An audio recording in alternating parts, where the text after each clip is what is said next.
Φτάνω την Νίκη, η οποία προσγειώθηκε με παραπέντε. Δείτε που είναι, είναι εκεί κάτω. Την έχει φέρει το Moto Taxi. Γεια σου, τι λέει? Έρχεσαι? Σε παρακολουθούμε κρυφά εδώ με το zoom του iPhone. Έτσι, δείτε παιδιά πόσο επικοινωνής είναι αυτή η πλαγιά, πόσο απότομη είναι αυτή η πλαγιά. Για να φτάσω κάτω να πετύχω την Νίκη τώρα θα πάρει 10 ώρες. Εδώ βλέπουμε και το σπίτι του ιδιοκτήτη, εδώ δεξιά. Αυτή εδώ η πρώτη καμπάνια, όπως τη λένε, είναι η δική του, είναι το σπίτι του, και πιο κάτω υπάρχουν άλλες που είναι του hostel. Εμείς θα κατέβουμε τώρα σιγά σιγά, θα πάρουμε και λίγο μάτι το σπίτι να δούμε πώς είναι. Είναι λίγο σε στυλ καράβι εδώ, τα έχει στήσει όλα ο άνθρωπος. Πολύ ωραία, πολύ μας αρέσουν. Να, άντε θα το δείξω από εδώ γιατί φαίνεται αρκετά καλά. Βλέπετε ότι μπροστά έχει κάτι σαν πανί, έτσι, και το στυλάκι λίγο, σαν να είναι ολόκληρο το σπίτι καραβάκι. Και έτσι το έχει ονομάσει Puerto Alto. Το λιμάνι, το ψηλό λιμάνι. Το μεγάλο, το κεντρικό, το hostel, εκεί που βρίσκεται το μπαρ, το εστιατόριο, η πισίνα και κάποια κοινόχρηστα δωμάτια και το coworking space. Εκείνο επίσης έχει ένα κατάρτι, έχει μια σημαία πάνω και μοιάζει λίγο με πειρατική σημαία. Και γενικότερα όλο το concept εδώ πέρα είναι ότι έχεις πάρα πολύ καλή θέα από όλες αυτές τις καλύβες. Βλέπουμε δηλαδή ότι και οι άνθρωποι εδώ πέρα, ο ιδιοκτήτης δηλαδή, έχει πολύ καλή θέα. Συνήθως βέβαια μένει κάποιος από το προσωπικό εδώ όσο λείπει, το μισό χρόνο δηλαδή που λείπει. Εκεί είναι άλλη μία για προσωπικό μάλλον. Πιο κάτω υπάρχει ένα πάρκινγκ που τώρα αυτή τη στιγμή κάτι κάνουν εκεί πέρα, το αλλάζουν. Πιο κάτω είναι οι δικές μας οι καμπάνιες, οι καλύβες.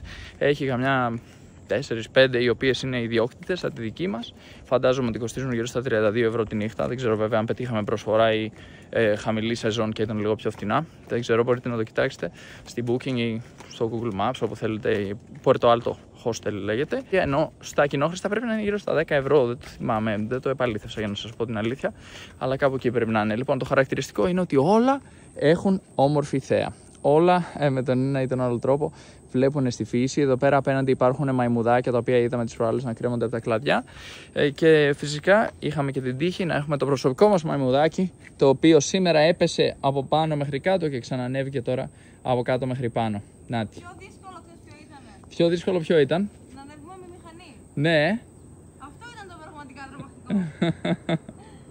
Γιατί το υπόλοιπο πάρα πολύ ήρεμο. Ναι.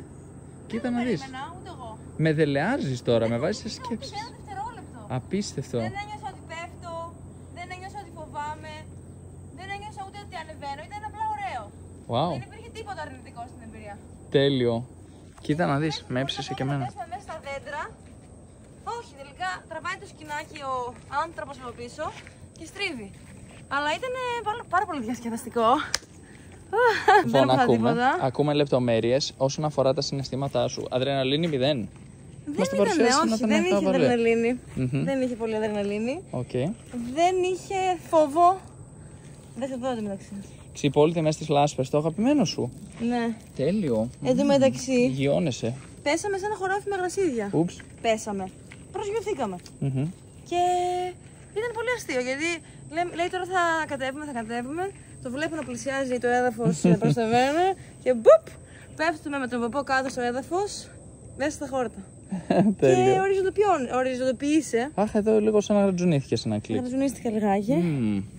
Δεν το ένιωσα, αλλά εντάξει. Όχι, δεν ήταν απλά σχοινιά, μπορεί να ήταν. Κάτσε να επιβιώσω αυτή την κατάβαση πρώτα και μετά θα τα πούμε.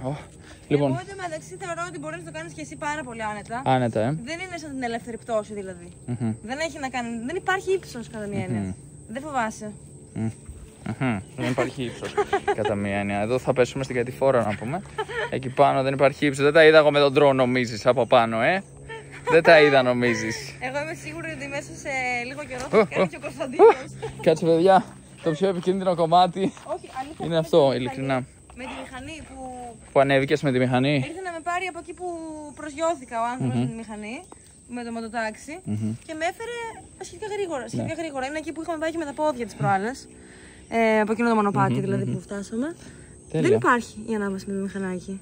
Αυτό είναι το πραγματικό tour της ημέρας που έγινε. Όταν έρθετε, παιδιά, επιδιώξτε το λοιπόν. Να ξέρετε όμως ότι μπορεί να είναι και πιο επικίνδυνο σύμφωνα με τα λεγόμενα της Νίκης από το παραπέντε. Η αδρεναλίνη εκεί ανέβηκε, όχι στο με το παραπέντε. Η αδρεναλίνη ανέβηκε όταν ανέβαινε το μηχανάκι. Δεν μπορείς να φανταστείς. Ήταν έτσι ανεφόρα. Ήταν σχεδόν κάθετη. Και αυτός πήγαινε έτσι σε μια τέτοια στροφούλα με τις κοτρώνες. Σε κάποια φάση έβαζε και τα πόδια λίγο δεξιά-αριστερά, πήγαμε να πέσουμε. Λέω εντάξει, δεν γίνεται τώρα αυτό το πράγμα. Πώς συμβαίνει. Τρέλα. Ωραία, παιδιά, το κλείνουμε εδώ γιατί έχουμε να κάνουμε και check out. Αλλά ίσως να φάμε και ένα τελευταίο φαγητό. Θες να φάμε πριν φύγουμε? Ναι. Άντε, οκ, πάμε για τελευταίο μεσημεριανό εδώ στο hostel στην υπέροχη πισίνα με τη θέα του. Αν και φοβάμαι θα μας ρίξει μπόρα μετά. Τέλος πάντων, τώρα αυτό είναι ό,τι είναι.